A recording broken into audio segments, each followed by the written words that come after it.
क्या आपको मालूम है कि ऑस्ट्रेलिया में जहां लगभग 2.25 करोड़ इंसान बसते हैं, वहीं ये मुल्क 20 करोड़ खरगोशों का भी गढ़ है। यानी वहां इंसानों की आबादी से 10 गुना ज्यादा खरगोश मौजूद है।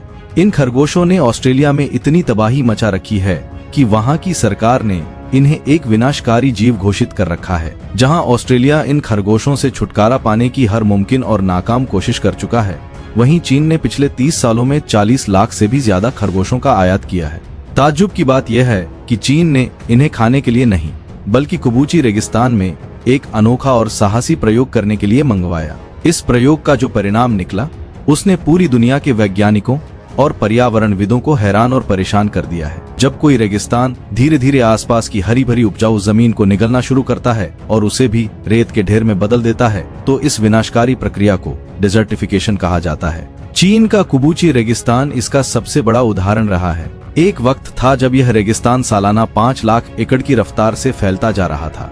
यानी हर साल ये लाखों एकड़ जरखेज जमीन को मलबे में तब्दील कर रहा था। उस वक्त चीन की सरकार ने एड़ी छोटी का जोर लगाया और इस बढ़ते रेगिस्तान को रोकने की हर संभव कोशिश की। 80 और 90 के दशक के दौरान कई बड़े प्रोजेक्ट्स लॉन्च किए गए, सैंड कंट्रोल स्टेशंस बनाए गए और रेगिस्तान में लाखों पेड़ लगाए गए, लेकिन रेत का यह समंदर पूरी तरह बेकाबू था। फिर एक दिन वेंग वैनबियाओ नाम के एक स्थानीय उद्यमी ने सब कुछ बदल दिया। वेंग ने अपनी सारी जमा पूंजी एक ऐसे आइडिया पर लगा दी जिसे दुनिया पागलपन कह रही थी। उन्होंने रेगिस्तान के विशाल हिस्से पर सूखी झाड़ियों को चौकोर आकार में बिछाना शुरू किया और उनके बीच में विलो के पेड़ लगाना शुरू किए, जिन्हें हम बेद का दरख्त भी कहते हैं। विलो एक ऐसा अद्भुत पेड़ है जो बिना पानी के भी लंबे समय तक जिंदा रह सकता है, क्योंकि इसकी जड़ें रेगिस्तान में सैकड़ों फीट नीचे तक जाकर नमी की तलाश कर लेती हैं। यह लकड़ी, कागज और फर्नीचर बनाने के काम आती है, पर शर्त यह थी कि ये पेड़ रेगिस्तान की तपिश में टिक पाएं। कुबूची में चलने वाली तेज हवाएं रेत को उड़ाकर ले जाती हैं, जिससे जमीन के अंदर की नमी खत्म हो जाती है। इन्हीं हवाओं से पौधों को बचाने के लिए वेंग ने झाड़ियों का सुरक्षा घेरा बनाया था। शुरुआत में सब उन पर हंसते थे, लेकिन किसी को उनके दूरगामी इरादों का अंदाजा नहीं था। अगले 3 साल तक सब कुछ सही चलता रहा, लेकिन फिर एक नई समस्या खड़ी हो गई। विलो के पेड़ों को अब विशेष देखभाल की जरूरत थी। अगर इन्हें उद्योग के लिए बेचना था तो जरूरी था कि पेड़ की नई और पतली टहनियों को समय समय पर काट दिया जाए, ताकि मुख्य तना मोटा और मजबूत हो सके। लेकिन तपते रेगिस्तान में लाखों पेड़ों की टहनियां काटना न केवल बहुत मुश्किल था, बल्कि बहुत महंगा भी था।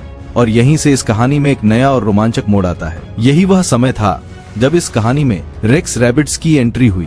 रेक्स रैबिट खरगोशों की एक खास नस्ल है जिनका फर बहुत मुलायम और महंगा होता है और जिसका इस्तेमाल लग्जरी कपड़े बनाने में होता है। रैबिट्स को यहाँ लाने की वजह बहुत दिलचस्प थी।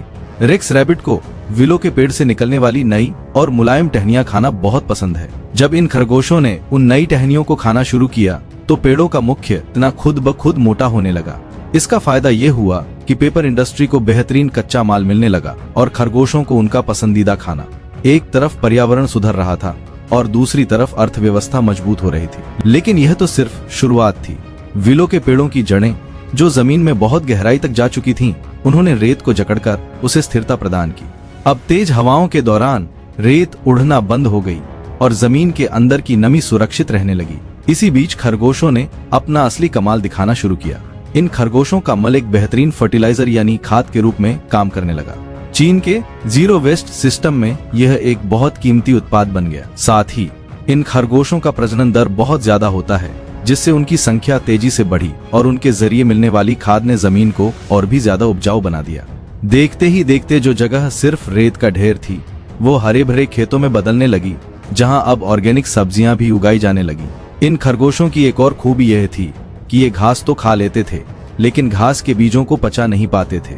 नतीजतन उनके मल के साथ वे बीज जमीन में फैलते गए और कुछ ही समय में वहां प्राकृतिक रूप से घास उगने लगी।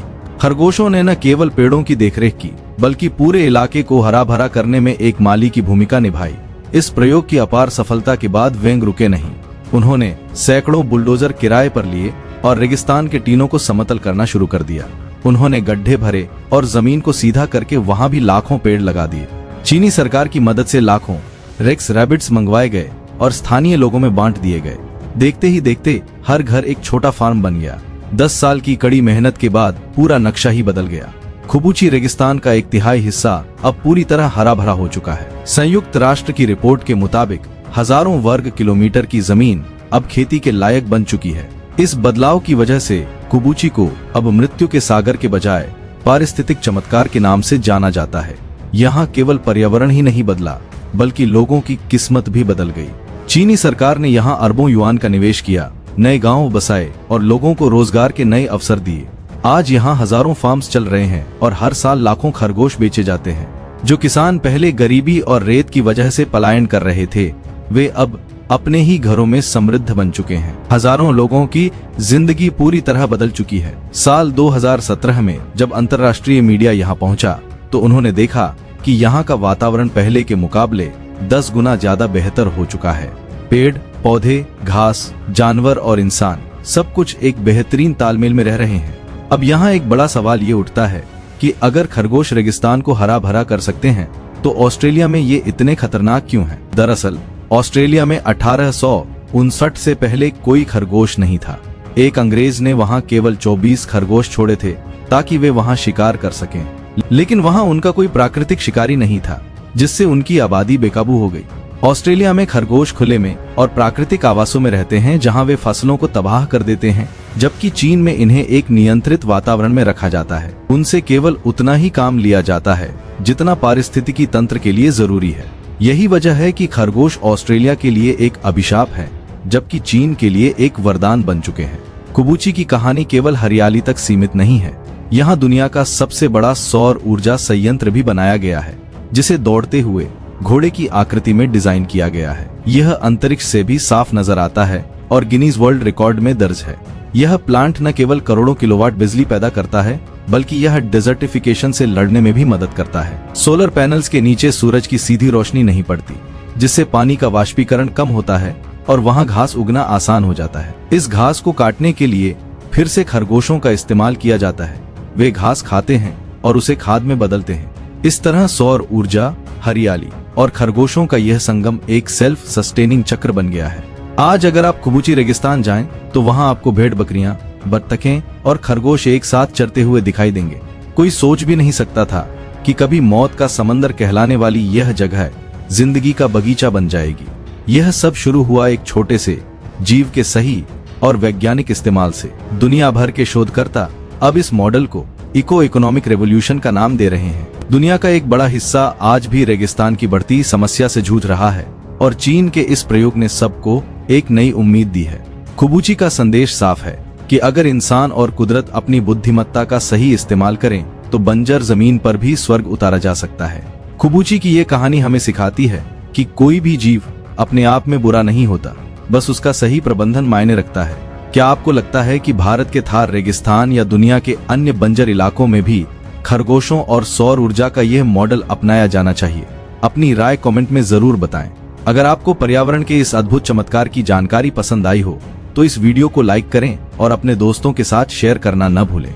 ऐसी ही और भी मेगा डॉक्यूमेंट्रीज के लिए हमारे चैनल को सब्सक्राइब करें और बेल आइकन दबाना न भूलें।